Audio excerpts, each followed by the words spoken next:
Halo semua, selamat datang di channel YouTube Bang Jaya. Kali ini aku ingin bercerita kembali tentang seorang serial killer wanita asal Italia.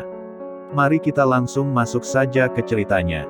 Leonarda Cianciulli adalah seorang perempuan dari keluarga biasa yang lahir pada tanggal 18 April tahun 1894 di Avellino, Italia. Dia terlahir dari orang tua yang menikah secara terpaksa, karena menjadi korban pemerkosaan dan tinggal dengan kondisi perekonomian keluarganya yang sangat memprihatinkan.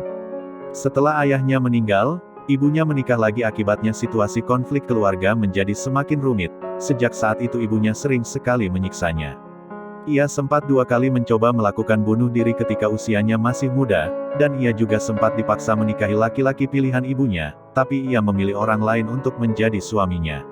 Keputusannya untuk menikah dengan laki-laki pilihannya tidak mendapatkan restu dari orang tuanya, karena hal tersebut membuatnya pergi dari kampung halamannya. Setelah berumah tangga di kota yang baru, Lauria, ternyata kehidupannya makin membuatnya sengsara.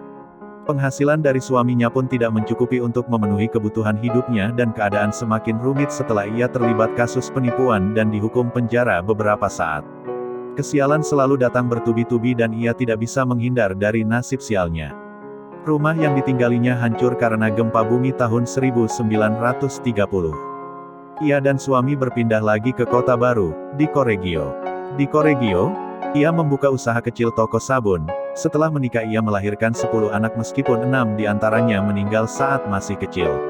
Itulah mengapa ia jadi terlalu protektif kepada 4 anaknya yang masih hidup. Konon dahulu ia sempat diramal tentang kutukan hidupnya, mulai dari kelahiran, pernikahan, sampai kematiannya. Ia selalu khawatir bahwa kutukan akan menimpa anaknya.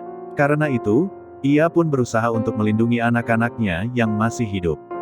Pada tahun 1939, anaknya meminta izin untuk bergabung ke dalam pasukan negaranya dalam Perang Dunia II. Kemudian ia mulai berpikir hal-hal ekstrim demi menyelamatkan nyawa anaknya.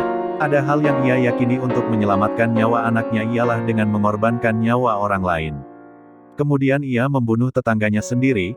Untuk menjerat korbannya, ia pura-pura jadi penyalur tenaga kerja sekaligus peramal. 3 orang korbannya adalah perempuan paruh baya yang datang ke rumahnya. Korban-korbannya diiming-imingi nasib baik dan juga diramal tentang berbagai aspek kehidupan. Caranya memperlakukan para korbannya memang sangat baik dan meyakinkan.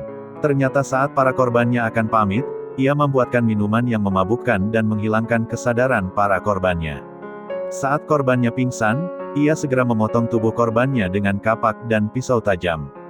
Badan korban yang telah terpotong menjadi 9 bagian, kemudian direbus dalam panci panas, lalu dicampur dengan adonan sampai jadi bubur.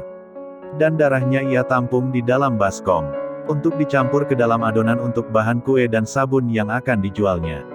Bisakah kalian membayangkan betapa sadis perbuatannya? Ia membuat kue dengan bahan tepung, coklat, gula, telur, susu, margarin, dan darah manusia. Tanpa sepengetahuan orang lain, yang akan ia berikan kepada tetangga dan anak-anaknya. Setelah beberapa lama, aksi kriminalnya akhirnya terungkap. Salah satu keluarga korban yang curiga dan melaporkan hal tersebut kepada polisi.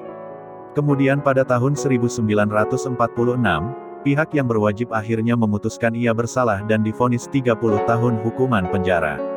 Ia juga sempat dirawat di rumah sakit jiwa karena kondisi kejiwaannya. Dan belum selesai menjalani masa tahanannya, ia pun meninggal dalam usia ke-79 tahun akibat penyakit yang diderita otaknya. Kini barang-barang yang pernah dipakai untuk melakukan aksi keji ini, seperti baskom dan kapak disimpan di Museum Kriminologi di kota Roma, untuk mengingat peristiwa tersebut. Itulah kisah seorang serial killer wanita tersadis, Leonarda Cianciulli. Terima kasih telah menonton video ini dan sampai jumpa lagi di video lainnya.